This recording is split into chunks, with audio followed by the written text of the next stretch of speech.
إن الذين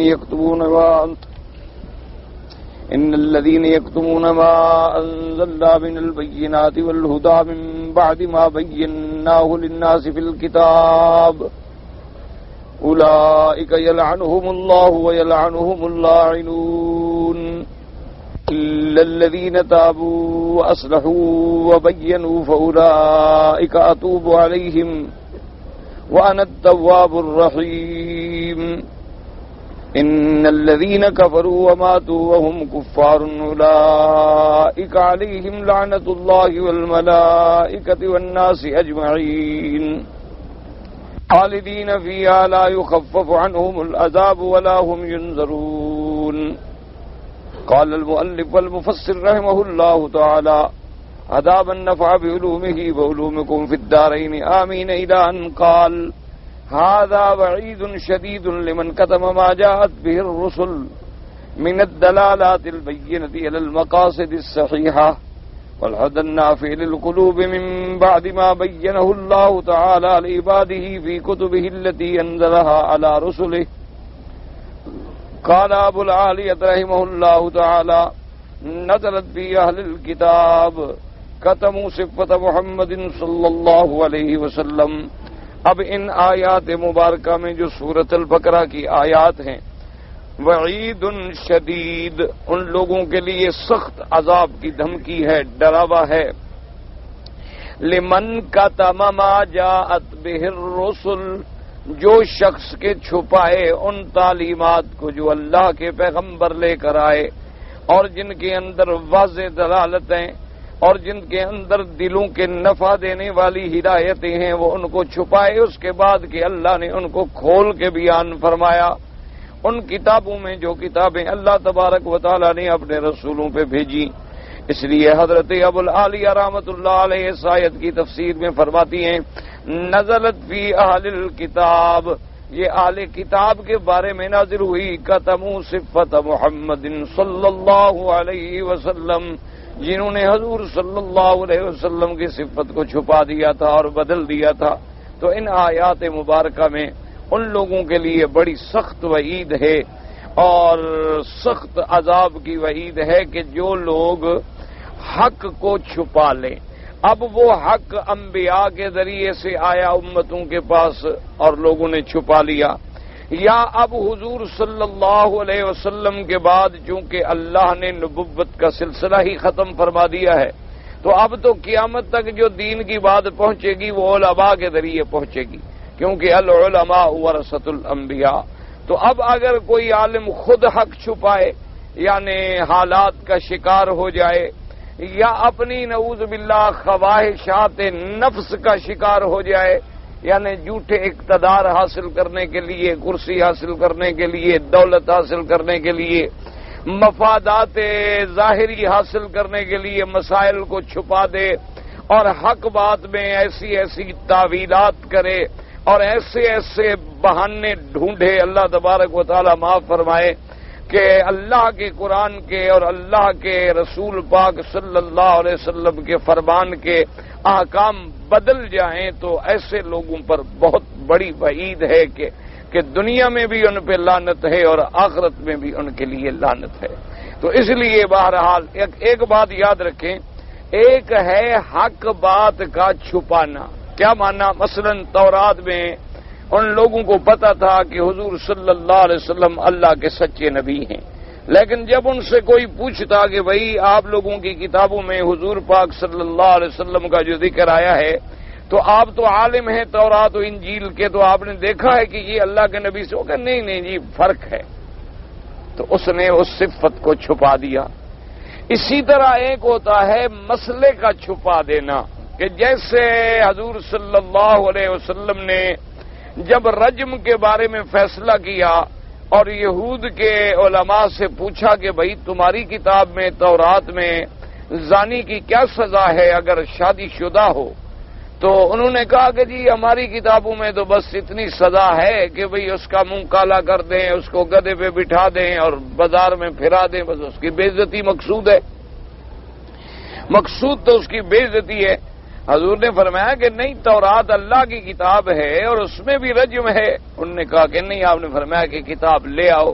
اب کتاب لے بھی آئے تو اس پہ ہاتھ رکھ کے بیٹھ گئے، کیونکہ تورات تو عبرانی زبان میں تھی، اس کا ہر آدمی تو پڑھنے والا نہیں جانتا تھا۔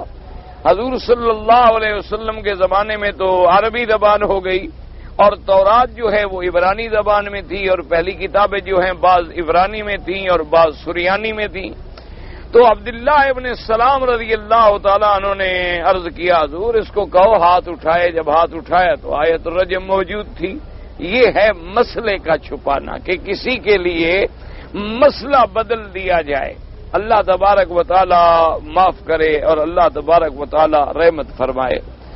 جیسے کہ یوں سمجھ لیں کہ پہلے دور میں آپ کے ملک میں بھی یہ واقعہ پیش آیا تھا کہ عورتوں کے زبردست جب احتجاجات ہوئے اور مظاہرے ہوئے اور انہوں نے مردوں کے ساتھ مساوات کے نعرے بلند کیے، تو اس دور میں بھی کچھ لوگ ایسے تھے کہ جنہوں نے اللہ کے قرآن کو بدل دیا اور کہا کہ بھئی کوئی مرد جو ہے وہ 4 شادیاں نہیں کر سکتا، کیونکہ انہوں نے کہا کہ بھئی جب اللہ نے کہہ دیا ہے کہ عدل تم نہیں کر سکتے ہو تو لہذا 4 شادیاں ہو ہی نہیں سکتی، کیونکہ اللہ نے تو ایک پابندی لگائی ہے کہ اگر تم عدل نہ کر سکو تو پھر 1 کرو، اور اللہ نے فرمایا کہ تم جتنی کوشش بھی کرو تو جتنا بھی تم زور لگاؤ تم عدل نہیں کر سکتے ہو، جتنا بھی زور۔ انہوں نے کہا تو خلاصہ یہ نکلا کہ تم نہ کرو، لہذا 4 شادیاں نہیں ہو سکتی۔ اسی طرح انہوں نے دوسرا راستہ یہ پیدا کیا کہ بھئی اگر دوسری شادی کرنی بھی ہے تو پھر بیوی پہلی جو ہے وہ اجازت، اس لیے کہ بھئی اب زندگی تو اس پہلی بیوی کے ساتھ ہی گزرنی ہے دوسری بیوی کی، تو اس لیے پہلے اس کی اجازت جو ہے وہ ضروری ہے۔ اگر پہلی بیوی اجازت نہ دے تو پھر آپ شادی نہیں کر سکتے، اگر پہلی بیوی اجازت دے دے تو پھر آپ شادی کر سکتے ہیں۔ اور لوگوں کو خوش کر دیا کہ دیکھو جی بعض اوقات حالات ہیں اولاد نہیں ہوتی تو پہلی بیوی اجازت دے دیتی ہے، یا پہلی بیوی اتنی بیمار ہو جاتی ہے کہ وہ خاوند کے حقوق زوجیت ادا کرنے سے قاصر ہے تو پھر بھی اجازت دے دیتی ہے، اور اگر پہلی بیوی ٹھیک ہے تو پھر اجازت نہیں دے گی، جب اجازت نہیں دے گی تو یہ دوسری شادی نہیں کر سکتا۔ اور اس کو انہوں نے قرآن کے اسلامی قوانین کے نام سے نافذ کیا کہ یہ اسلام کہتا ہے، یعنی یہ سب سے بڑے دکھ کی بات ہے۔ اپنا عقل لڑاتے جیسے اور بھی قانون بناتے رہتے ہیں، دنیا میں بنتے رہتے ہیں، وہ سارے اسلام کے مطابق تو نہیں بن رہے، لیکن دکھ تو یہ ہوتا ہے کہ جب آدمی بات کرے کفر کی اور اس پہ پردہ دے اسلام کا اور اللہ کے قرآن کو بدل ڈالے۔ بھئی اب جن لوگوں پر قرآن حضور پاک پہ قرآن نازل ہوا تو حضور نے بھی تو 1 سے زیادہ شادیاں فرمائیں، اور کسی حدیث مبارک میں یہ نہیں آتا کہ حضور نے پہلی بیوی سے اجازت لے کے دوسری شادی کی ہو، حال پیدا نہیں ہوتا۔ اور حضور صلی اللہ علیہ وعلا آلہ وصحبہ وسلم تسلیما کر۔ اچھا، اسی طرح صحابہ رضوان اللہ علیہم اجمعین نے بھی شادیاں کی۔ حضور صلی اللہ علیہ وسلم کے کسی صحابی سے یہ ثابت نہیں ہوتا کہ وہ پہلی بیوی سے اجازت لے۔ تو اس لیے اللہ کے قرآن کو یہ تو اللہ نے تنبیہ کی کہ خبردار اگر 2 بیویاں کرتے ہو تو عدل کرو، لباس میں عدل کرو، خرچ میں عدل کرو، وقت میں عدل کرو، سب کو برابر کے حقوق عطا کرو، کسی پہ زیادتی اور ظلم نہ کرو۔ ہاں باقی رہ گیا دل کا معاملہ، وہ کسی کی طرف زیادہ میلان رکھتا ہے تو اس میں تم نہیں پکڑے جاؤ گے۔ جیسے کہ حضور صلی اللہ علیہ وسلم نے فرمایا اللہم انی اعدل فیما املک، یا اللہ میں عدل کرتا ہوں جو میرے بس میں ہے، اور جو میرے بس میں نہیں ہے اس کا تو میں عدل نہیں کر سکتا۔ دل تو میرے بس میں نہیں ہے، اس کا تو میں عدل نہیں کر سکتا ہوں، باقی جو اوقات ہیں ان میں میں عدل کرتا ہوں۔ یعنی ایک دن اگر اس بیوی کے پاس ہے تو ایک دن اس بیوی کے پاس، ایک رات اس بیوی کے پاس ہے تو ایک رات اس بیوی کے پاس۔ اسی طرح نفقے میں، خرچے میں، ان ساری چیزوں میں انسان اس مساوات پہ عمل کرے۔ ایک موٹی سی بات اگر ذہن میں رکھ لیں تو ساری مشکلیں اللہ کی رحمت سے حل ہو جائیں گی۔ اگر قرآن پاک کو ہم نے اپنے عقل سے سمجھنا ہوتا تو پھر حضور کو اللہ نے بھیجا ہی کیوں؟ ایک موٹی سی بات یاد رکھ لیں کہ بھائی حضور صلی اللہ علیہ وسلم کو جو بھیجا گیا، چلو آپ تو کہہ سکتے ہیں جی ہم عربی نہیں جانتے تھے، تو حضور بھی تو عربی بولنے والے تھے، قرآن عربی تو حضور کی زبان بھی عربی۔ اچھا آپ کے لیے قرآن سمجھنا مشکل تھا تو عربی پڑھے لکھوں کے لیے تو آسان تھا، مکے والے تو 1 منٹ میں سمجھ لیتے قرآن کیا کہتا ہے، لیکن پھر نبی بھیجنے کی ضرورت کیوں پیش آئی؟ اچھا پھر جب حضور پاک کی ذات مبارک آ گئی تو بات ختم ہو گئی۔ اللہ نے جن کو اتنا بڑا مرتبہ دے دیا کہ جس شخص نے میرے مدنی کی اطاعت اور غلامی کی اس نے میری اطاعت کی، یعنی اس سے بڑا مرتبہ بھی کوئی ہے کہ حضور کی زبان مبارک سے جو لفظ نکلے فرمایا وہ بھی میرا ہے۔ وما ينطق عن الهوى ان هو الا وحی یوحی، کہ میرا نبی تو بولتا نہیں جب تک میں وحی نہیں کرتا، تو اب میرے نبی کا ہر لفظ جو نکلے وہ امت کے لیے قانون ہے، آپ کا ہر قول قانون ہے، ہر فعل قانون ہے، ہر عمل قانون ہے۔ اور اس کے بعد اگر کوئی دوسرا آدمی میرے نبی کے سامنے کام کرے اور میرے نبی منع نہ کرے تو سمجھو یہ بھی قانون ہے۔ کیوں؟ اگر غلط ہوتا تو اللہ کا نبی ضرور روک دیتے۔ حضور صلی اللہ علیہ وسلم کا نہ روکنا، نہ منع کرنا جو ہے یہ بھی دلیل ہے کہ وہ بات قانون میں جائز ہے۔ جیسے کہ حدیثوں میں آتا ہے کہ ایک صحابہ کی جماعت ایک قبیلے پہ گزری اور قبیلے والوں نے ان کو دعوت نہ دی، کھانا نہ دیا، ان کا اہتمام نہ کیا، ان کو کھلایا پلایا نہیں، اور خدا کی شان ہے کہ کچھ دیر گزری تو قبیلے والوں کا، اس شہر بستی والوں کا آدمی بھاگتا ہوا آیا اور آ کے کہنے لگا کہ ہمارا سردار جو ہے اس کو کسی بچھو یا سانپ نے کاٹ لیا ہے، اور تم لوگ چونکہ مکے مدینے سے آ رہے ہو، تمہارے اندر کوئی آدمی ہو، کوئی منتر پڑھنے والا، رقیہ پڑھنے والا، کوئی دوا جانتا ہو تو ہمارا علاج کرے۔ ایک صحابی نے کہا بالکل ہم جانتے ہیں لیکن ہم تمہارا علاج نہیں کریں گے، اس لیے کہ تم لوگوں نے تو ہماری کوئی احترام ہی نہیں کیا۔ مہمان نوازی تو حق ہوتا ہے، ہر گزرنے والے کا حق ہوتا ہے کہ اس کی مہمان نوازی کی جائے، اس کو ٹھہرایا جائے، اس کی عزت کی جائے۔ تم لوگوں نے تو ہمیں پوچھا تک نہیں ہے، تو اب ہم ایسے تو وہ نہیں پڑھیں گے، لیکن ایک شرط سے کہ تم ہمارے ساتھ فیصلہ کرو کہ تم ہمیں کیا دو گے۔ انہوں نے کہا جی ہم آپ کو 30 بکریاں دیں گے اگر ہمارا سردار ٹھیک ہو جائے۔ صحابی آ گئے، انہوں نے سورۃ الفاتحہ پڑھی اور پھونک ماری اور بسا کیا، اللہ نے مہربانی کی، وہ ٹھیک ہو گیا، انہوں نے 30 بکریاں دی۔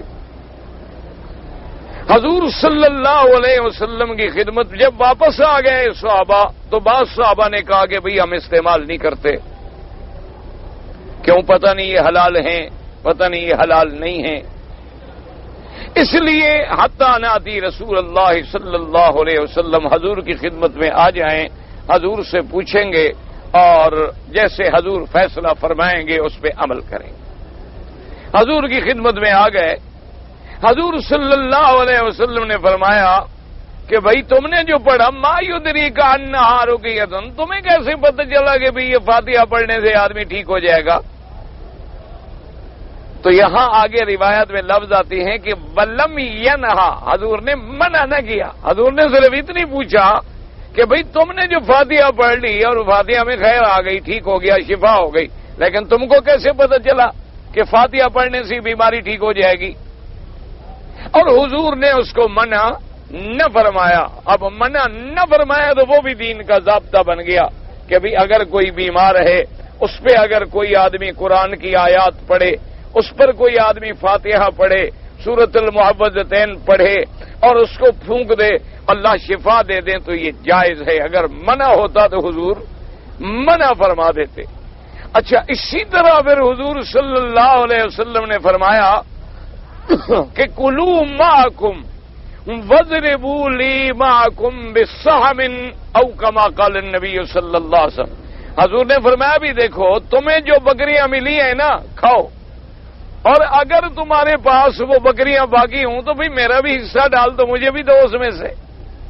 تو محدثین نے لکھا کہ حضور نے اس لیے فرمایا تاکہ صحابہ کو اطمینان ہو جائے کہ یہ بکریاں خالص حلال ہیں، اگر یہ خالص حلال نہ ہوتی تو حضور کبھی اپنا حصہ طلب نہ فرماتے اور نہ ان کو اجازت دیتے کہ تم کھا لو، نہ ان کو اجازت دی جاتی کہ تم کھا لو۔ اسی لیے اب آپ دیکھیں کہ محدثین نے اور ائمہ فقہا نے، اللہ ان کی قبر پہ کروڑوں رحمتیں فرمائے، انہوں نے کہا کہ اگر کوئی آدمی کوئی یعنی سورت فاتحہ پڑھتا ہے یا اور کوئی دم کرتا ہے اور اس پر کوئی اجرت لیتا ہے تو جائز ہے۔ یعنی وہ کہتا ہے کہ بھی میں تو یہ آپ کو پڑھوں گا لیکن میں پیسے لوں گا، اور اجرت لیتا ہے اور شرط کرتا ہے کہ بھی تمہارے بیمار پہ میں پڑھوں گا لیکن اتنے پیسے پہلے لوں گا، تو یہ بھی جائز ہے۔ کہ اگر جائز نہ ہوتا تو حضور صلی اللہ علیہ وسلم ان کو منع فرما دیتے۔ اور اسی طرح پھر دیکھیں ائمہ فقہا رحمت اللہ علیہم اجمعین، اب اسی حدیث سے امام شافعی رحمت اللہ علیہ نے ایک اور مسئلہ نکالا۔ یہ کام ہوتا ہے فقیہ کا کہ وہ فرمان رسول کو سمجھے، فرمان پیغمبر کو سمجھے، اقوال رسول کو سمجھے اور حضور کے اشارات و کنایات کو سمجھے، اور یہ سمجھ ہر کسی کو نہیں ملتی۔ لاکھوں لوگوں میں چند خوش نصیب ہوتے ہیں جن کو اللہ سمجھ عطا فرماتی ہے، جیسے کہ حضور صلی اللہ علیہ وسلم کے سامنے ایک بہت بڑا دشمن اسلام، بہت بڑا دشمن رسول صلی اللہ علیہ وسلم فتح مکہ کے بعد حاضر ہوا اور اس نے کہا حضور مجھے امان دے، مجھے امان دے، مجھے بیعت دے۔ حضور صلی اللہ علیہ وسلم چپ بیٹھے۔ جناب ادھر سے پھر آ گیا، اس نے کہا حضور مجھے امان دے، میں بیعت کرنا چاہتا ہوں، امان لینا چاہتا ہوں۔ حضور خاموش رہے۔ پھر وہ ادھر سے دوڑتا ہوا آ گیا، اس نے کہا حضور مجھے امان دے، میں معافی چاہتا ہوں، امان چاہتا ہوں۔ حضور خاموش رہے۔ چوتھی دفعہ جب اس نے کہا تو پھر حضور نے امان دے دی۔ اب امان مل گئی، امان ہو گئی، تو حضور نے اپنے صحابہ کو دیکھا اور فرمایا الیس منکم رجل رشید، اللہ کے بندے تم میں کوئی بھی سمجھ والا نہیں تھا؟ صحابہ نے کہا حضور کیسے؟ آپ نے فرمایا میں جس کو امان نہیں دے رہا تو سمجھ جاؤ تلوار سے گردن اڑا دو اس کی۔ اتنی دیر پھر انتظار کیوں کرتے رہے تم لوگ؟ بھئی میں جب چپ ہو گیا، میں اس کو امان نہیں دے رہا، حالانکہ یہ میری عادت نہیں ہے، میں نے تو ان کو بھی امان دے دی ہے جو اپنے گھر کا دروازہ بند کر کے بیٹھ جائے، میں نے کہہ دیا اس کو بھی امان ہے، جو تلوار پھینک دے میں نے کہا اس کو بھی امان ہے، ابو سفیان کے گھر میں داخل ہو جائے اس کو بھی امان ہے، حرم میں داخل ہو جائے امان ہے۔ یہ میرے سامنے امان مانگ رہا ہے اور میں امان نہیں دے رہا، تو تم سمجھ لو کہ اس کو امان دینا میرے دل کی تمنا نہیں ہے، تو اڑا دیتے گردن، اس کی جان چھوٹتی۔ لیکن اب تم لوگ خاموش رہے اور میری طبیعت اور رحمت اور خلق نے مجھے مجبور کیا کہ میں نے اس کو امان دے دی۔ تو ایک صحابی نے کہا حضور آپ تھوڑا سا اشارہ تو فرما دیتے۔ آپ نے فرمایا ما ينبغي لنبی، یہ نبی کی شان نہیں ہوتی کہ وہ آنکھوں سے لوگوں کو اشارے کرتا پھرے کہ یوں کرو اور یوں کرو اور یوں نہ کرو، یہ پیغمبر کی شان کے خلاف بات ہے۔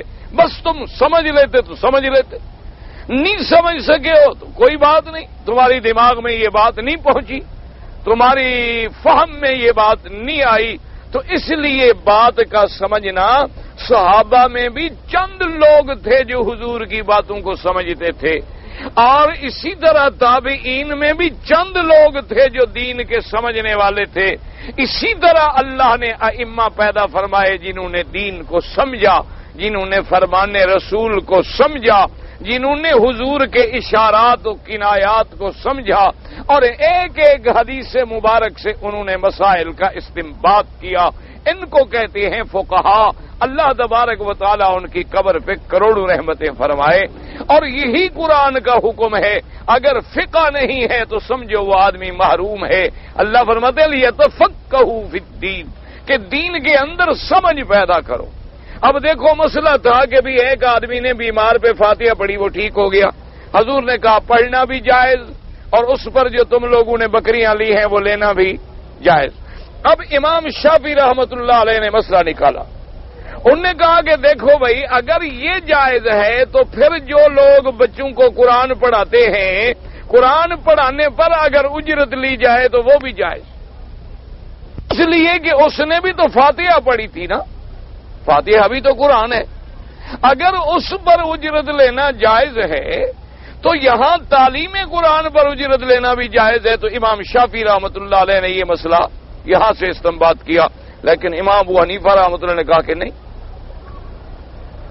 تعلیم قرآن پہ اجرت لینا جائز نہیں ہے۔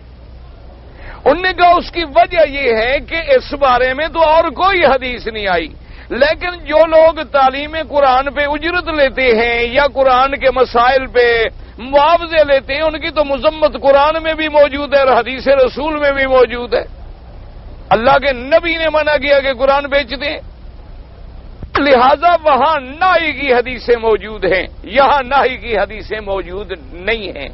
وہاں مقصود تعلیم و تعلم ہے، عبادت ہے، اور یہاں پڑھنا علاج ہے۔ علاج اور عبادت میں آسمان و زمین کا فرق ہے، لہذا پیسے لینا جائز نہیں۔ امام ابو حنیفہ رحمۃ اللہ علیہ نے فرما دیا کہ تعلیم پہ اجرت لینا جائز نہیں۔ امام شافعی رحمۃ اللہ علیہ نے اسی حدیث سے استدلال کیا، اور امام ابو حنیفہ رحمۃ اللہ علیہ نے ان دیگر احادیث مبارک کو بھی سامنے رکھا جن میں اللہ کے نبی نے مذمت کی اور وعید بیان کی کہ جو لوگ قرآن بیچیں گے، قرآن کے بدلے میں پیسہ لیں گے، قرآن کے بدلے میں مال حاصل کریں گے۔ تو اب جناب دیکھیں ہے اسی کا نام تھا تفقہ۔ اچھا، اب جب بعد میں صاحبین کا دور آیا، امام ابو حنیفہ کے شاگردوں کا دور آیا، تو انہوں نے پھر مسئلے کی ایک دوسری لم سمجھی۔ انہوں نے کہا کہ بھی وہاں اس نے فاتحہ کیوں پڑھوائی تھی کہ بوجہ بیماری مجبور تھا، بیماری نہ ہوتی تو وہ پڑھواتا نہیں، اور بیماری نہ ہوتی تو ان کو 30 بکریاں بھی نہ دیتا۔ تو انہوں نے کہا اب جو حافظ قرآن ہیں یا مولوی ہیں یا عالم ہیں قرآن پڑھاتے ہیں وہ بھی مجبور ہیں، کیونکہ پہلے بیت المال ہوتا تھا جو علماء کا تکفل کرتا تھا، اب اسلامی ملکوں میں کوئی بیت المال تو ہے نہیں، تو پھر نتیجہ کیا نکلے گا کہ یہ لوگ کہاں سے کھائیں گے؟ تو جیسے اس بیمار کی اضطرار کی کیفیت تھی، ان کی بھی اضطرار کی کیفیت ہے، لہذا تنخواہ لینا جائز ہے۔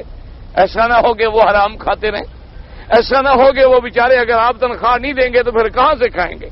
لازمی بات ہے کہ وہ صدقات، لازمی بات ہے کہ وہ لوگوں کے زکوٰۃ، لازمی بات ہے کہ وہ پھر مسجدوں کے نام پہ اور مدرسوں کے نام پہ چندے مانگیں گے۔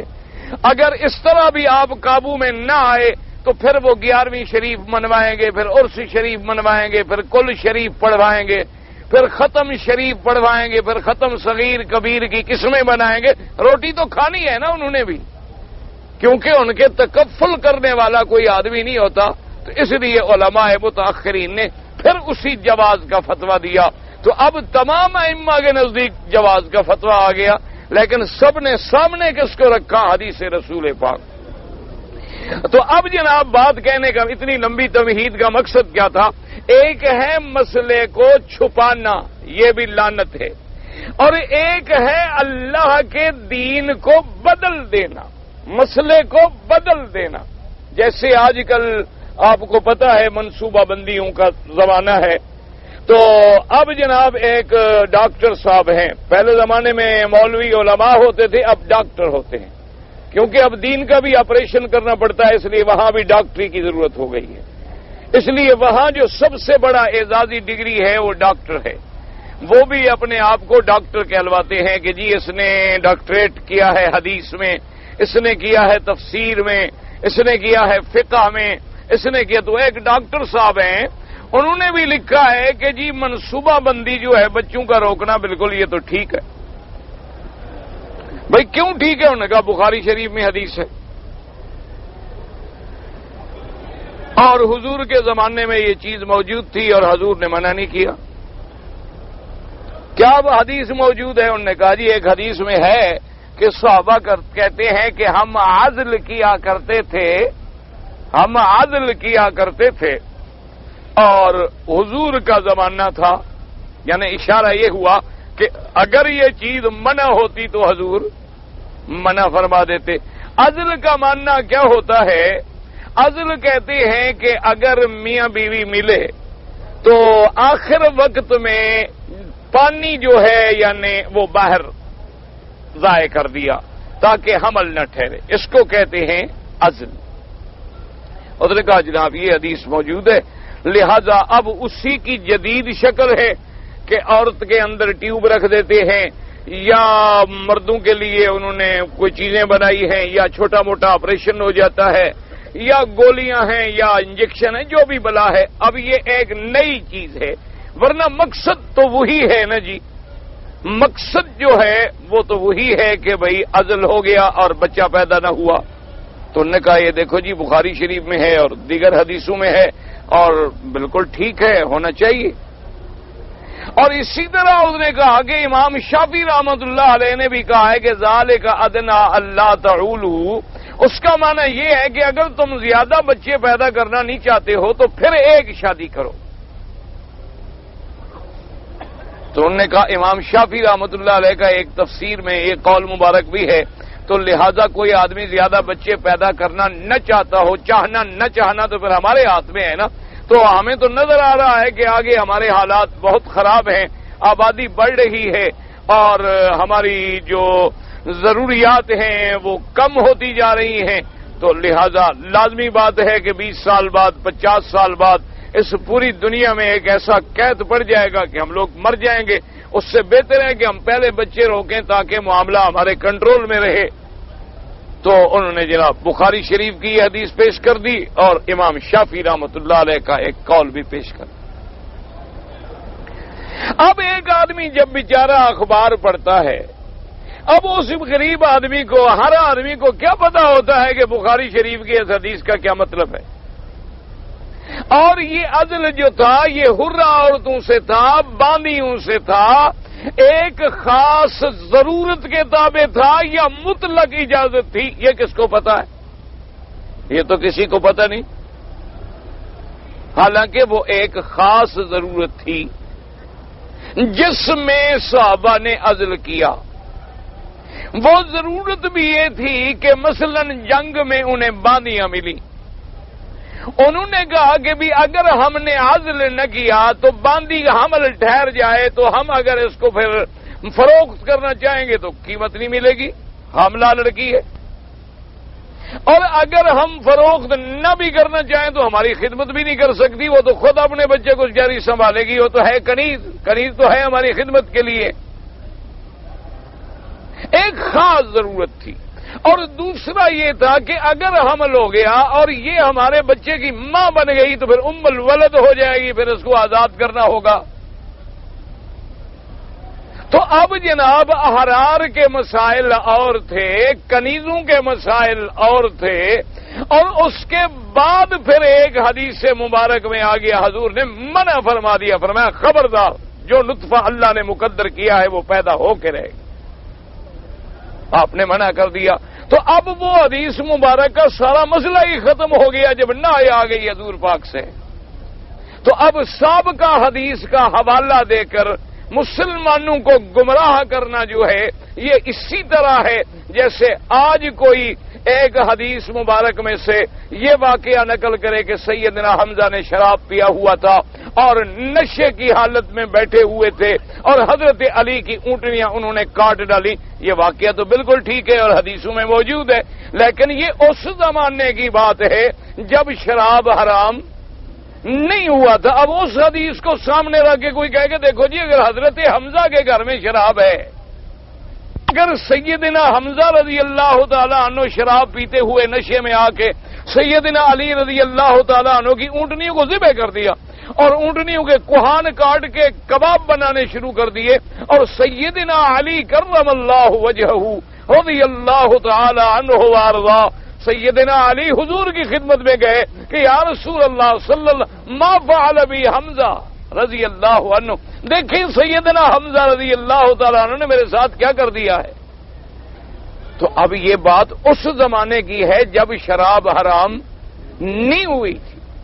اسی طرح اگر کوئی آدمی آج تو یہ حدیث نکال کے پیش کر دے کہ بھی جب مدینہ منورہ میں صحابہ آئے تو کسی کے گھر میں 10 بیویاں تھیں، کسی کے گھر میں 9 بیویاں تھیں، کسی کے گھر میں 8 بیویاں تھیں، کسی کے گھر میں 20 بیویاں تھیں، تو لہذا یہ بھی جائز ہے۔ حالانکہ وجہ کیا ہے کہ جب تک 4 کا حکم نہیں آیا تھا تو لوگوں کے گھر میں 20 عورتیں بھی تھیں۔ لوگوں کے گھر میں 10 عورتیں بھی تھیں.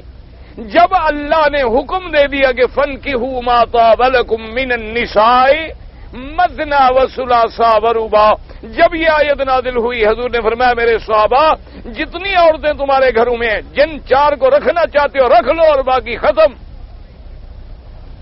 صحابہ گھر میں آئے، ان نے 4 رکھ لی اور باقی کو چھوڑ دیا.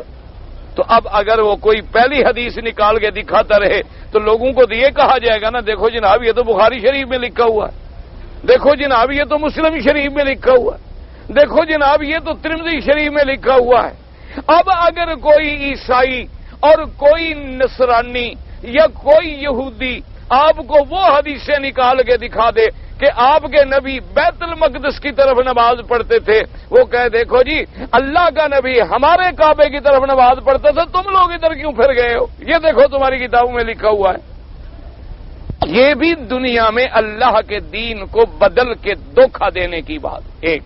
اور دوسری بات یاد رکھو، امام شافعی رحمت اللہ علیہ کا جو اس نے حوالہ دیا ہے، ساری دنیا کی کتابیں دیکھ لو کہ وہ روایت شاذہ ہے جس کو تمام دنیا نے رد کیا ہے. امام شافعی کے شاگردوں نے رد کیا ہے کہ یہ قرات شاذہ ہے اور روایت شاذہ ہے.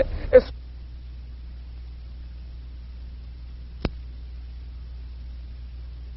نہ کرو رزق کے ہم ذمہ دار ہیں، تم ذمہ دار نہیں ہو.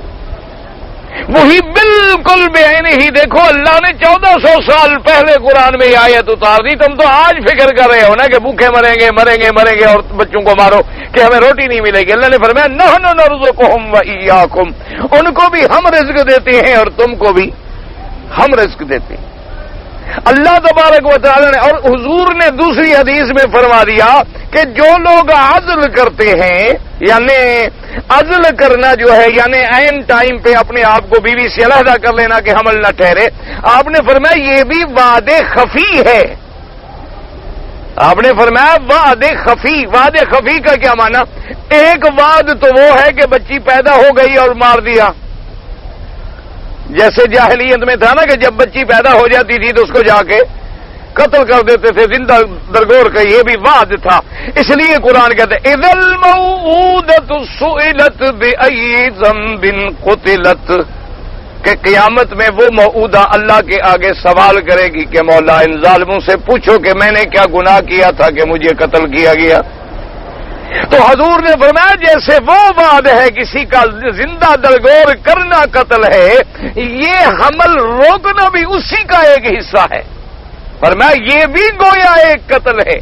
فرق اتنا ہے کہ وہ روح کے آنے کے بعد کر رہے ہو اور یہاں اس کو اس روح والی سٹیج پہ آنے سے بھی منع کر رہے ہو، لہذا یہ وعد خفی ہے. جیسے ایک شرک جلی ہے اور ایک شرک خفی ہے، حالانکہ شرک جلی بھی شرک ہے اور خفی بھی شرک ہے. اسی طرح وہ وعد جلی ہے اور یہ وعد خفی ہے. اچھا، اور دوسری جگہ خود میرے مدنی نے فرمایا تزوجوا الودود الولود فانی مکاثر بکم الامم. حضور نے فرمایا ایسی عورتوں سے شادی کیا کرو جن کے زیادہ بچے پیدا ہوتے ہوں تاکہ قیامت والے دن میں اپنی امت کی کثرت پہ فخر کر سکوں کہ سب سے زیادہ میری امت ہے تو میں فخر کر سکوں. اب یہ ساری حدیثوں کو چھوڑ دے اور اللہ کے دین کو بدل دے تو یہ بھی ملعون ہوتے ہیں جو اللہ کے قرآن کو بدل ڈالیں، اللہ کے رسول کے فرمان کو بدل ڈالیں، بلکہ حق چھپانے سے بھی یہ زیادہ بڑے مجرم ہیں. ایک تو ہے حق کا چھپانا کہ اس نے مسئلہ پوچھا آپ نے نہ بتایا،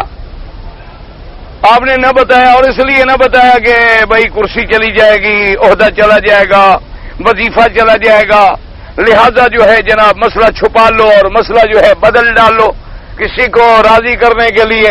اور ایک ہے کہ مسئلے کو تم نے خود بدل دیا، چھپایا نہیں بلکہ تم نے حلال کو حرام کر دیا، حرام کو حلال کر دیا.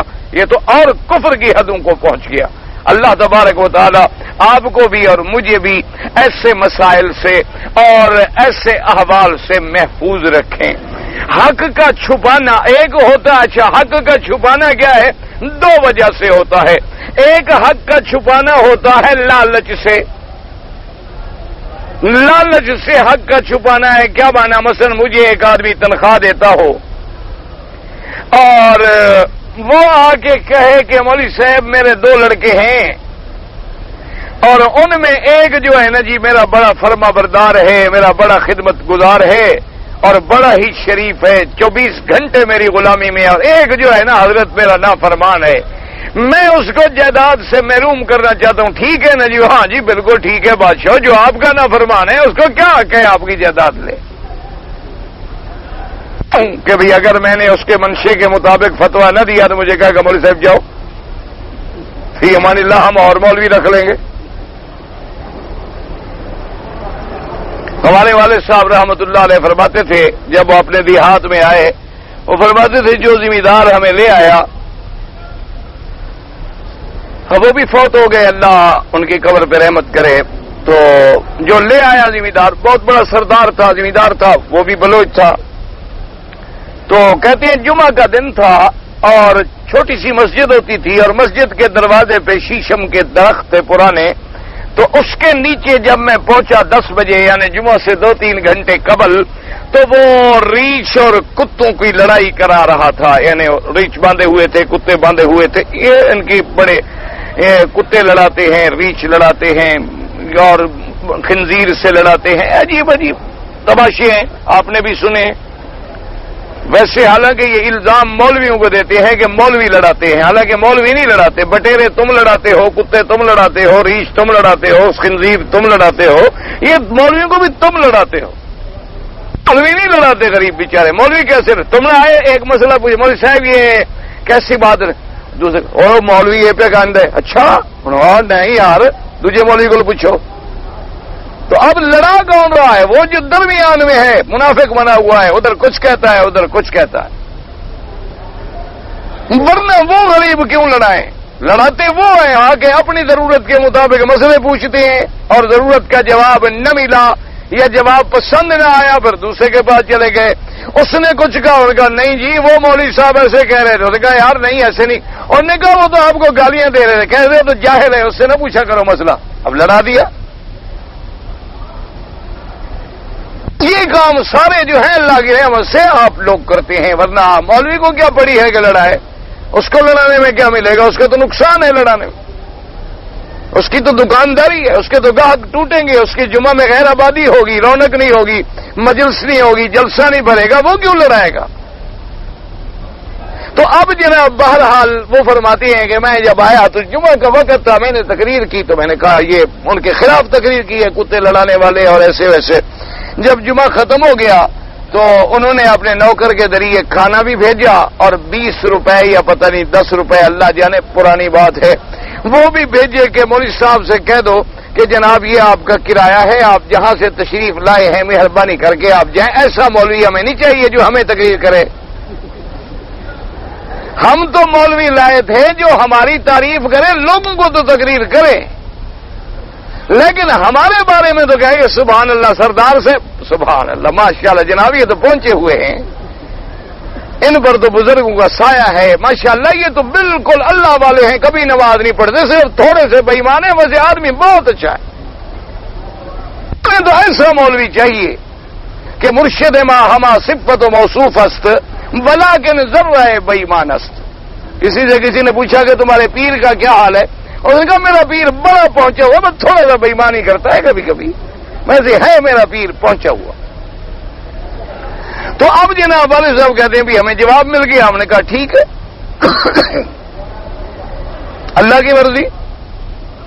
اور وہ دور ایسا تھا کہ زمین نے دریا لے گیا، بے گھر ہو چکے تھے، نہ مسجد رہی، نہ گھر رہا، نہ زمینیں رہی، نہ کچھ رہا، اور غربت کا دور، اور پھر ایک جگہ ملی اور وہاں سے بھی 2 گھنٹے کے بعد جواب مل گیا۔ اور فرماتے خیر میں رات کو سویا تو بہرحال ایک اپنے استاد تھے ان کی خواب میں زیارت نے کہا کہ بھئی اللہ پہ توکل کرو، جہاں بھی جاؤ گے مخالفت بھی ہوگی، موافقت بھی ہوگی، یہ تو ہر جگہ ہوگا۔ تو فرماتے ہیں خیر میں نے صبح کی نماز کے بعد جو 4-5 طالب ساتھ تھے میں نے کہا بھئی سبق پڑھو، انہوں نے کہا جی، میں نے کہا بس اب اللہ کے ساتھ فیصلہ کر لیا ہے کہ اس مسجد میں ہم نے بیٹھنا ہے۔ شام کو پھر وہ خان سردار صاحب کا پیغام آ گیا کہ مولوی صاحب آپ نہیں گئے، انہوں نے کہا بھی خان صاحب سے کہہ دو بھی ہم نہیں جاتے، پہلے ہم آئے تھے تمہاری دعوت پہ، اب ہم اللہ کے گھر میں اللہ کے سہارے پہ بیٹھ گئے ہیں اور ہم بس نہیں جاتے۔ تمہارے گھر میں تو ہم نہیں آئے، نہ تمہارے ڈیرے پہ آئے، نہ تمہارے مکان پہ آئے، نہ تم سے روٹی مانگتے ہیں، نہ تنخواہ مانگتے ہیں، یہ تو اللہ کا گھر ہے مسجد۔ تو ہم بہرحال اس نے شام کو پھر پیغام بھیجا، اس نے کہا مولوی صاحب یہ مسجد بھی تو ہماری ہے نا، ہم نے جو کہا ہے کہ آپ چلے جاؤ، یہ خدا کی مسجدیں نہیں ہیں، اب تو یہ مسجدیں باقاعدہ برادری کی ہیں یا دیوبندیوں کی ہیں یا بریلویوں کی ہیں یا حدیثوں کی ہیں یا کسی سرمایہ دار کی ہیں یا صنعت کار کی ہیں یا مل آنر کی ہیں یا بینک والوں کی ہیں، یہ اللہ کی نہیں ہے۔ اللہ کی مسجدیں ہوتی ایمان سے کہو تو لوگ کسی کو منع کرتے کہ تم نماز پڑھو اور تم نہ پڑھو، لوگ کسی کے کپڑے اور بسترے اٹھا کے باہر پھینک دیتے کہ تم یہاں آگے دین کی بات نہ کیا کرو۔ بھئی اگر اللہ کی مسجد ہے تو پھر اللہ خود منع کرے، تم کون ہو؟ خیر جی، رات کو پیغام انہوں نے کہا کہ بھئی ہم صبح اس کا پیغام ذرا دھمکی والا آ گیا، سردار آدمی تھا، اس نے کہا مولوی صاحب ایسا نہ کرو، ہم خان لوگ ہیں، آپ کے لیے مشکل ہوگی، آپ مسافر آدمی ہیں، میں نے آپ کو کہہ دیا ہے کہ آپ یہ جگہ چھوڑ دیں۔ انہوں نے کہا وہ خان صاحب سے کہہ دو کہ تم جس برادری سے تعلق رکھتے ہو میں بھی اسی برادری کا آدمی ہوں، اب میں نے بھی فیصلہ کر لیا ہے کہ میں نے نہیں جانا، لہذا تم اپنی برادری کی قوت آزماؤ، ہم اپنے اللہ سے مدد لیں گے۔ بیٹھ گئے۔ تو بہرحال بڑی لمبی بات ہے، پھر اللہ پاک نے مہربانی کی، اس پہ بیچارے پہ بڑی مصیبتیں آئیں، اس نے معافی مانگ لی، پھر ٹھیک ہو گیا، عقیدہ صحیح ہو گیا، پھر ساری زندگی خدمت کی، مدرسے کی، مسجد کی، اور پھر ہمیں وہاں گھر کے لیے جگہ دی، زمینیں دیں، اللہ اس کی قبر پہ کروڑوں رحمتیں کرے، اور الحمدللہ ثم الحمدللہ اسی مسجد کے کنارے پہ ہی وہ دفن ہے۔ اور بڑی لمبی بات، تو کہنے کا مقصد یہ تھا کہ ایسے مولوی جو حق چھپا لیتے ہیں اس لیے کہ سردار ناراض ہوگا، خان ناراض ہوگا، تو یہ بھی لعنت ہے حق کا چھپانا، کہ مسئلہ چھپا دے لالچ کے لیے یا ڈر کے لیے۔ ایک ہے لالچ اور ایک ہے ڈر، یا ڈرتا ہے کہ بھی مجھے نقصان ہوگا، اور یا لالچ ہے کہ مجھے پیسہ ملتا ہے اور حق بات کروں گا تو پیسہ نہیں ملے گا، تو کسی حال میں بھی حق کا چھپانا جو ہے وہ بہت بڑا جرم ہے۔ اللہ تبارک و تعالی آپ کو مجھے حق کہنے کی توفیق دے اور چھپانے سے بچائے۔ اب اس کے بعد فرماتے ہیں ثم اخبر انہم یلعنہم کل شیء علی صنیعہم ذالک، اور پھر اللہ نے خبر دیا کہ جو لوگ حق کے چھپانے والے ہیں ان پہ صرف اللہ کی لعنت نہیں بلکہ دنیا کی ہر چیز ان پہ لعنت کرتی ہے۔ اب اندازہ کرو کتنا بڑا وہ ملعون ہے کہ دنیا کی ہر چیز اس پہ لعنت کرے۔ اللہ تبارک و تعالی، اللہ سے دعا کرو اللہ تبارک و تعالی رحمت فرمائے، اور اللہ ہر مسلمان کو حق کہنے کی توفیق دے اور حق سننے سمجھنے کی توفیق دے۔ آج کل جو جرائم آپ دیکھ رہے ہیں نا اس کی وجہ یہی ہے، کوئی آدمی کہہ رہا بھائی وہ کہتے یار چھوڑو بھائی تمہیں کیا پڑی ہے، ہر چیز چھوڑو اپنا کام کر رہے ہیں تم اپنا کرو۔ یہ وہ وقت ہے جو عذاب کی دعوت دیتا ہے۔ جو ہمارے ہاں مزاج بن جاتا ہے وہ کہتے چھوڑو بھائی آپ اپنا کام کریں، آپ کو کیا پڑی ہے آپ دخل دیں۔ یہ وہ وقت ہے حضور نے فرمایا کہ جب تم منکر دیکھو اور منع نہ کرو تو پھر اللہ کے عذاب کا انتظار کرو۔ بھئی اللہ نے حکم یہ دیا ہے کہ بھلائی کا حکم کرو اور برائی سے روکو۔ اچھا اگر برائی سے روک نہیں سکتے ہو زبان سے روکو، زبان سے نہیں روک سکتے ہو تو دل میں برا سمجھو۔ برا سمجھنے کا کیا معنی ہے کہ علیحدہ ہو جاؤ ان سے بائیکاٹ کرو، مکاتہ کرو۔ برا سمجھ، جس کو آدمی برا سمجھتا ہے اس کے ساتھ کھانے کھاتا ہے، جس کا آدمی برا سمجھتا ہے اس کے گھر میں جاتا ہے، جس کو آدمی برا سمجھتا ہے اس کے ساتھ اٹھنا بیٹھنا رکھتا ہے۔ حضور نے فرمایا تم اتنے کمزور ایمان کے ہو گئے ہو تو کم از کم دل میں برا سمجھو۔ دل میں برا سمجھنے کا کیا معنی کہ آنا جانا اٹھنا بیٹھنا بالکل ختم، تب ہی تو پتہ چلے گا کہ تم برا سمجھتے ہو، ورنہ کیسے پتہ چلے کہ تم برا سمجھتے ہو۔ تو اس لیے فرمایا کہ اللہ کی ہر چیز پھر ان پہ لعنت کرتی ہے۔ اچھا یہ بات کریں کہ بھئی باقی چیزیں کیوں لعنت کرتی ہیں، تو اس کے بارے میں اب محدثین نے دو باتیں فرمائی۔ ائمہ فقہا نے دو باتیں فرمائیں. ایک تو ہر چیز اس لیے لعنت کرتی ہے جب اللہ لعنت کرے، خالق مالک لعنت کرے تو باقی کیوں نہ کرے؟ باقی چیزیں تو اس کے غلام ہیں نا، اس کی تابع ہیں. اور دوسری چیز یہ ہے، علماء نے لکھا کہ اس حق چھپانے کی وجہ سے جو اللہ کے عذاب آتے ہیں ان کا نقصان سب کو ہوتا ہے. اس کا نقصان صرف اس کو تو نہیں ہوتا نا، اس کا نقصان بارشیں بند ہو گئی، آبادیاں ختم ہو گئی، اللہ نے برکتیں اٹھا لی، فصل برباد ہو گئے، بیماریاں لگ گئیں، تو اب اس کی سزا تو سب کو مل رہی ہے، جانوروں کو بھی مل رہی ہے، پرندوں کو بھی مل رہی ہے. اس لیے سب لعنت کرتے ہیں کہ یا اللہ یہ تیرے بندے جو گناہ کرتے ہیں اور حق چھپاتے ہیں ان پہ تو لعنت کر کے ان کی وجہ سے ہم بھی برباد ہو گئے. دیکھو نا جی، اب بارش ہو جائے زیادہ، اس کا نقصان جہاں بندوں کو ہے وہاں جانوروں کو نہیں ہے. جانور بھی تو کھڑے ہو جائیں گے، چرنے کے لیے نہیں جا سکتے. اب پرندوں کو نہیں ہے کہ سارے درخت تو پانی سے بھیگے ہوئے ہیں، وہ بیچارے کہاں جا کے بیٹھے. اب ان کے گھونسلے بھی پانی میں آ گئے، ان کے گھر بھی تو اجڑ گئے نا. اچھا، جو کیڑے مکوڑے حشرات ارض زمین کے بلوں میں رہتے ہیں وہ پانی بھر گیا، وہ بھی تو مر گئے یا باہر نکل کے بیٹھے ہوئے ہیں. تو تمام دنیا عذاب کی وجہ سے بے گھر ہو گئی. اور عذاب کیوں آیا؟ ہمارے گناہوں کی وجہ سے. تو اس لیے وہ ہر چیز جو ہے لعنت کرتی ہے. اس لیے اللہ تبارک و تعالیٰ نے خبر دی کہ ایسے لوگوں پر ہر چیز جو ہے لعنت کرتی ہے. فَكَمَا أَنَّ الْعَالِمَ يُسْتَغْفِرُ لَهُ كُلُّ شَيْءٍ حَتَّى الْحُوتَ فِي الْمَاءِ وَالطَّيْرَ فِي الْهَوَاءِ وَهَؤُلَاءِ بِخِلَافِ الْعُلَمَاءِ فَيَلْعَنُهُمُ اللَّهُ وَيَلْعَنُهُمُ اللَّاعِنُونَ. اب مفسر رحمت اللہ علیہ فرماتی ہیں کہ جیسے عالم جو صحیح معنی میں عالم ہیں، ورثۃ الانبیاء، حق کہنے والے، حق سنانے والے، حق سننے والے، حق پڑھنے پڑھانے والے، ان کے لیے جیسے دریا کی مچھلیاں بھی بخشش مانگتی ہیں اور ہوا میں پرندے بھی بخشش مانگتے ہیں، یعنی جو صحیح علماء ہیں ان کے لیے دریاؤں کے اندر جو مچھلیاں ہیں وہ بھی دعائیں مانگ رہی ہیں، مولا اپنے بندے پہ رحمت کر، دیکھ تیرا دین کیسے پھیلا رہا ہے، تیرے لیے حق کا کلمہ سنا رہا ہے. اور ہوا میں اڑنے والے پرندے جو ہیں وہ بھی ان کے لیے استغفار کرتے ہیں اور ملائکہ بھی ان کے لیے استغفار کرتے ہیں.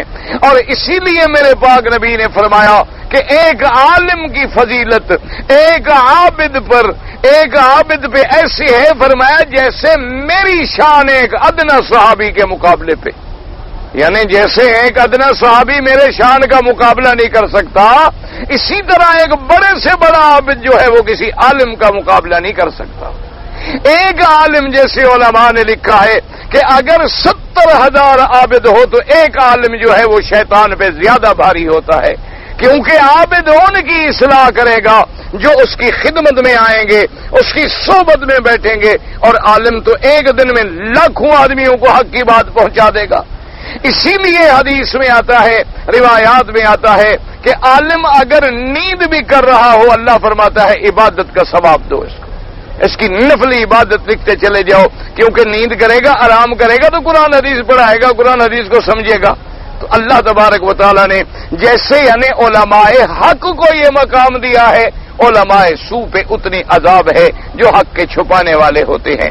اللہ پاک سے دعا کرو اللہ ہمیں حق کہنے والوں میں بنائے، اللہ حق چھپانے والوں میں نہ بنائے. اللہ صحیح دین کی تبلیغ کی توفیق عطا فرمائے.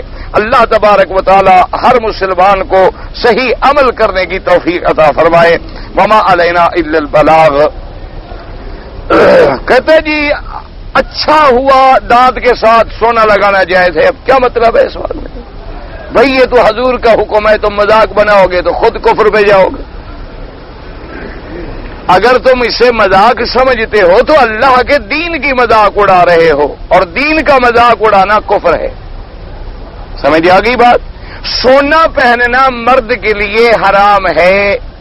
یعنی سونا پہننا کا کیا معنی کہ وہ انگوٹھی پہنے، کوئی زیور پہنے، کوئی چیز پہنے، یا سونے کا قلم استعمال کرے، سونے کی گھڑی استعمال کرے، سونے کا برتن استعمال کرے، سونے کے اور چیزیں استعمال کرے، اینک استعمال، سب حرام ہے.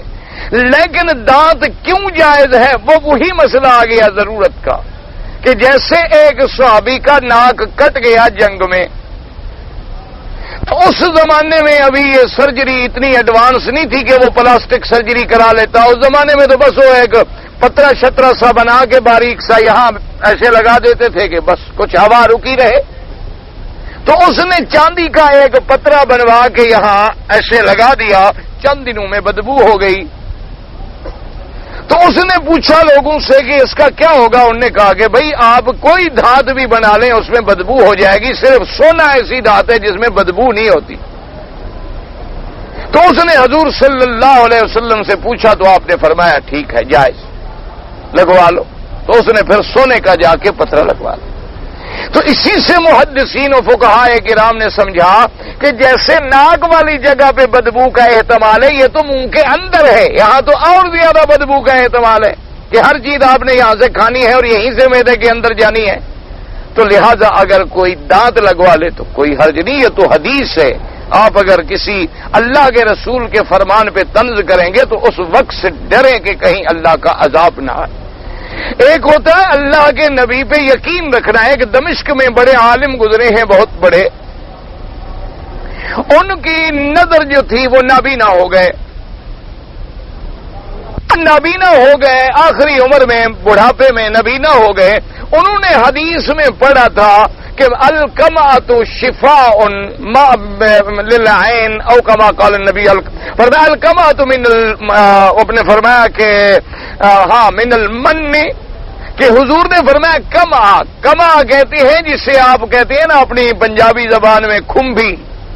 یہ جب بارشیں ہو جاتی ہیں نا زمین سے نکلتی ہے, بارش ہو جائے نا کاشت نہیں کی جاتی, وہ خود بخود نکل آتی ہے نہر کے کنارے ندی کے کنارے اور ریتلی زمینوں میں نکلتی ہے اور اس کے پتے نہیں ہوتے, اتنی ہوتی ہے اوپر ایسے جیسے ایک پھول سا بنا سفید.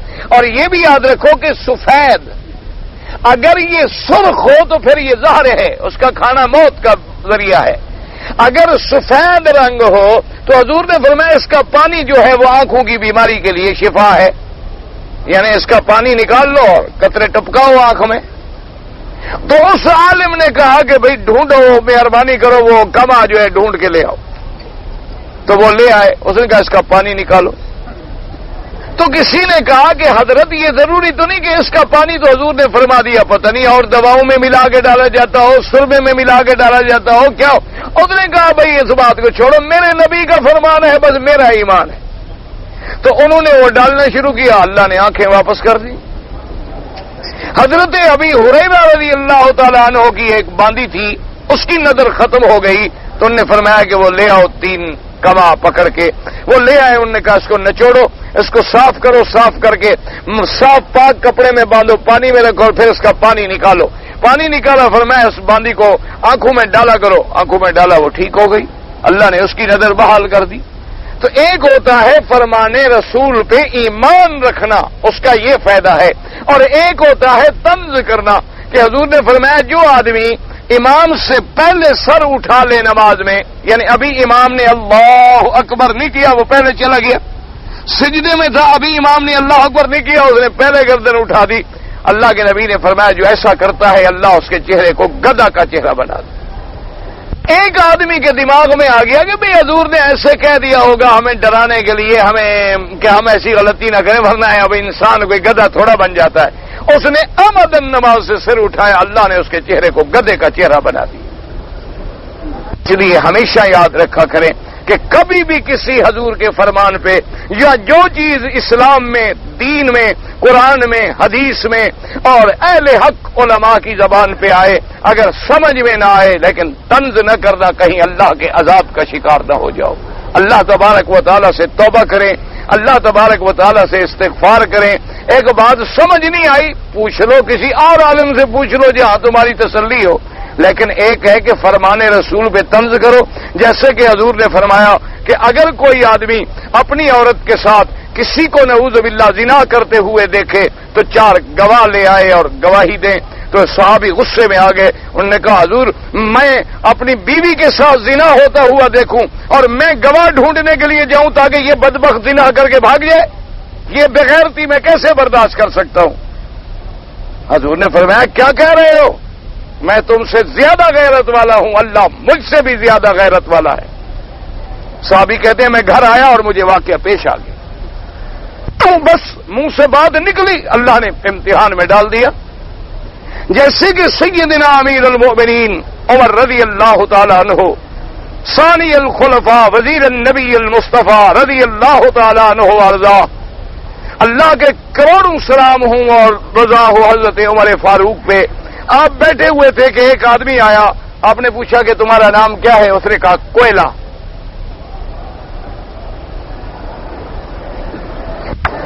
آپ نے فرمایا تمہارے باپ کا نام کیا ہے؟ اس نے کہا آگ. اور کہا تمہاری ماں کا نام کیا؟ اس نے کہا چنگاری. کہا تمہارے قبیلے کا کیا نام ہے؟ کہا شعلہ. یعنی حضرت عمر کو طنز کر رہا تھا. آپ نے فرمایا ارجع الی بیتک، جاؤ اپنے گھر کی طرف، اللہ نے تیرے گھر کو جلا دیا. وہ آدمی کہتا ہے جب میں واپس آیا تو میرا گھر جل چکا تھا. اس لیے ہمیشہ خیال کیا کرو، یہ نہیں ہوتا کہ یہ ایک مولوی پہ اعتراض نہیں ہوتا. مجھ پہ کیا ہے؟ مجھے جو مرضی ہے گالیاں دو، میں تو تمہیں پہلے معاف کر چکا ہوں. میں نے تو تمہیں معاف کر دیا. جو ہمیں گالیاں بھی دے ہمارا تو فائدہ ہے، ہمارے گناہ گرتے ہیں، نیکیاں بڑھتی ہیں، اور ہمارے گالی دینے والے پر اللہ کا عذاب ہوتا ہے. ہمارے لیے تو بھلا ہو رہا ہے. جو گالیاں دیتا ہے وہ تو ہمارا خیر خواہ ہے کہ ہمارے گناہوں کو گراتا ہے، ہماری نیکیوں کو بڑھاتا ہے، اپنے نامہ اعمال کو سیاہ کرتا ہے. ہمارا تو بھلا ہے. اس لیے میری کوئی بات نہیں، لیکن ایک بات یاد رکھنا، اللہ کے رسول کا فرمان ہو یا اللہ کے قرآن کا فرمان ہو، کبھی اس کو طنز کے ساتھ یا حکارت کے ساتھ نہ دیکھنا. اگر بات سمجھ آ جائے کہو الحمدللہ، سمجھ نہیں آئی کہو میرے عقل میں کوئی بات نہیں آئی ہوگی، میں دوبارہ کسی عالم سے سمجھ لوں گا.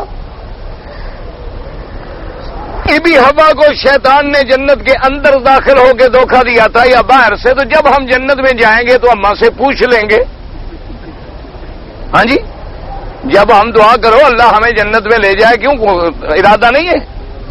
دعا کرو اللہ ہمیں جنت میں لے جائے. جب جنت میں جائیں گے تو ماں باپ ملیں گے کہ نہیں ملیں گے؟ تو ملیں گے تو پوچھ لیں گے جی اماں جی آپ کو شیطان نے کیسے دھوکہ دیا؟ اچھا تم یہ بتاؤ، تمہیں جو شیطان دھوکہ دیتا ہے اندر سے دیتا ہے کہ باہر سے دیتا ہے؟ پہلے مجھے اپنا بتاؤ.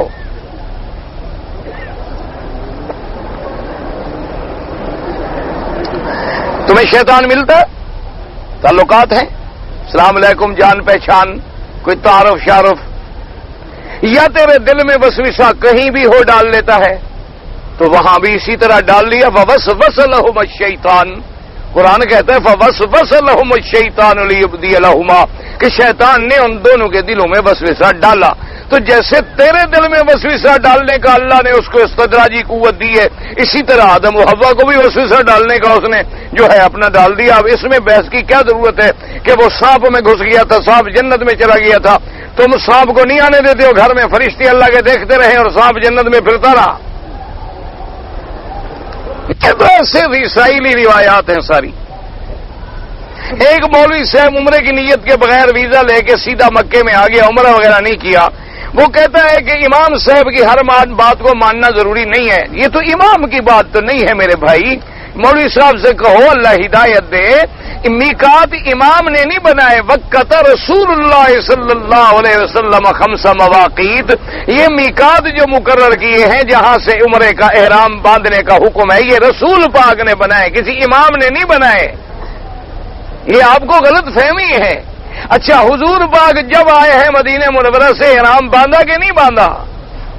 حضور جیرانہ میں آئے تو عمرہ فرمایا کہ نہیں فرمایا؟ ایک دفعہ جب احرام باندھ کے واپس جانا پڑا تو عمرۃ القضاء پہ حضور آئے کہ نہیں آئے؟ صرف فتح مکہ کے موقع پہ داخل ہوئے اور وہ بھی جنگ کی ضرورت تھی.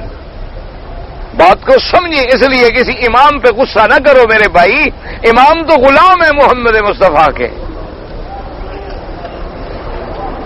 کہتے ہیں جی کہ ہماری عورتیں جو ہیں بچوں کو جب وہ دودھ کی ہوتی ہے نا بوتل، اس میں جب دودھ پلاتی ہیں تو اس کے اوپر اس کو کوئی کاغذ یا کپڑا لپیٹ دیتی ہیں. شریعت میں کیا ہے؟ کوئی شریعت میں کیا ہے؟ احتیاط ہے. احتیاط ہے کہ بھی کوئی چیز گندی بوتل کو نہ لگے. احتیاط ہے کہ سفید چیز ہے کسی کی نظر بد نہ لگے. کوئی بات نہیں، کرنا چاہیے، کوئی منع نہیں.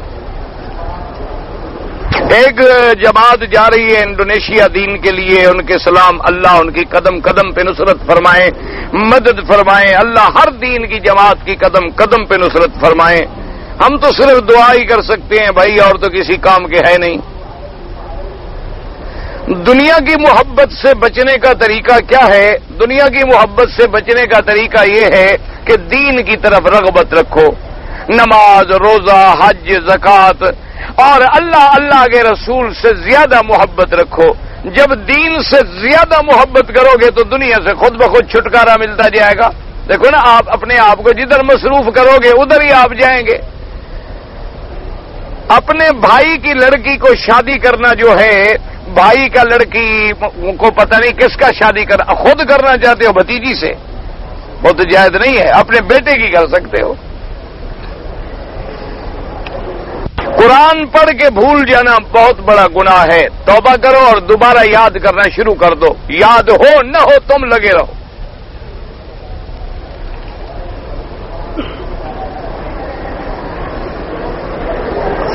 جی کہ ہم نے جمعہ کی نماز حج کے دوران میں اپنے خیمے میں ادا کی، چونکہ ہم وہاں تک نہیں جا سکتے تھے۔ اگر آپ کو صفیں نظر آ رہی تھی تو ٹھیک ہے، اگر نظر نہیں آ رہی تھی، صرف ریڈیو پہ پڑھتے رہے تو پھر تو ریڈیو شریف امام ہو گیا۔ ریڈیو تو تم اپنے ملک میں بھی رکھ لو تو آواز آ جائے گی، پھر وہاں بھی تم انہی کے پیچھے پھر شروع کر دو نماز۔ صفیں نظر آنا، صفوں کا ملنا بھی ضروری ہے۔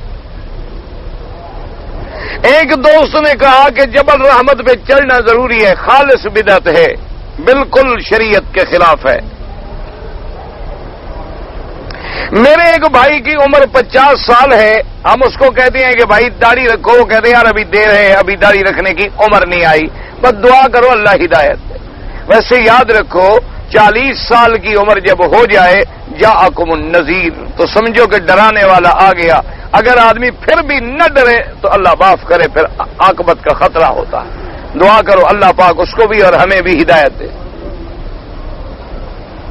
ویزا مجھے مل گیا ہے، پاکستان جانے کے لیے پیسوں کی ضرورت اور پریشانی ہے، اللہ بالکل اللہ سے دعا مانگو۔ مکے میں بیٹھ کر بھی تم پریشان ہو تو پھر کیا علاج ہو سکتا ہے؟ بھئی تم خدا کے گھر میں بیٹھے ہو، جا کے بس طواف کرو اور ملتزم پہ کھڑے ہو کے رونا شروع کر دو، اللہ کے آگے کوئی مسئلہ ہی نہیں۔ بات تو یقین کی ہے، لیکن اگر تم نے بندوں سے مانگا، بندے نہیں دیتے، فکر نہ کرو۔ کہ زمین خریدا ہے، اگر زمین خریدا ہے رہنے کے لیے تو زکوٰۃ نہیں ہے۔ اگر تم نے خریدا تھا کہ بیچوں گا، تجارت کروں گا، پھر زکوٰۃ دینی ہوگی چاہے جتنے سال بھی گزر گئے۔ اگر ایک آدمی، پتہ نہیں کیا لکھا ہے کہ دنیا کا